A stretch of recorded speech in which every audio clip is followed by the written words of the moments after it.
بارزانی دەتوانێت سەدر لە کەلەی شەیتان بهێنێتە خوارەوە بۆچی شوێن بە ڕێگری گەورەی بەردەم کۆبوونەوەی نێوانیان هەژمار دەکرێت.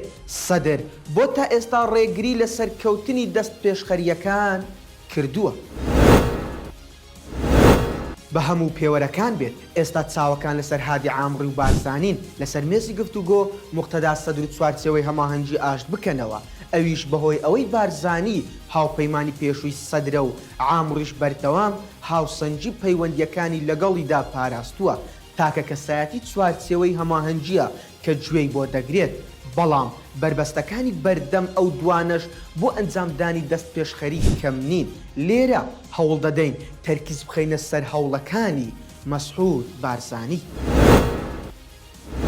مەسعود بارزانی سەرۆکی پارتی دیموکراتی کوردستان دوای ئەوەی ماوەی سەرۆکایەتی هەرێمی کۆتایی پێهات بڕیاریدا بە دروستکردنی بارەگایەک کە لە ئێستادا بە بارەگای بارزانی ناسراوە.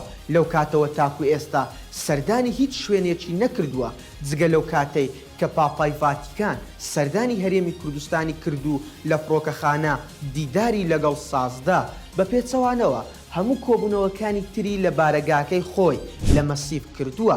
ئەو کاتەشی بارزانی هاوپەیمانی ڕزگاری نیشتیمانی لەگەڵ سەدر گرێدا دەنگۆیەک بڵاوبیەوە کە گوایە لە نێوان بارزانی و سەدر کۆبوونەوەیەک ئەنجام دەدرێت.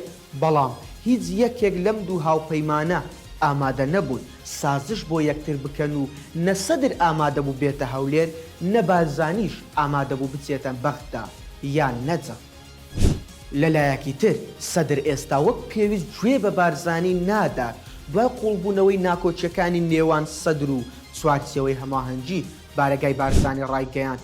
مەسعود بارزانی بەم زوانە دەست پێشخەریەک بۆ چارەسەری کێشەکان دەخاتە ڕوو. ئەو هەفتەیە بڕیار بوو بارزانی دەست پێشخەریەکە ڕابگەێنێت.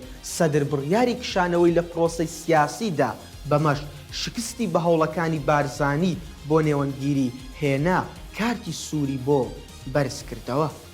هەنگاوە نوێیەکەی سەدر لە ئێستادا بە بەرژەوەندیەکانی پارتی ناخوات.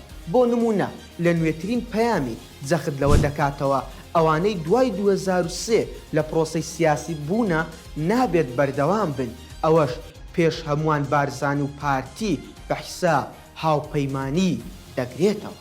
بە هەموو لێکدانەوەکان سەدر ناهێڵێت نە بارزانی و نەعامڕی نە هیچ سەرکردەیەک هیچ دەست پێشخەریەک بکات کە بتوانێت کێشەکان چارەسەر بکات چونکە وا بیر دەکاتەوە ئەگەر هەر کەسێک لە دەرەوەی ئەو دەست پێشخەری بکات و سەرکەوتوو بێت لە پێگەی ئەو کەم دەبێتەوە کە چاوی لەوەیە ببێتە کەسایەتی سیاسی ژمارە یەکی عێراق.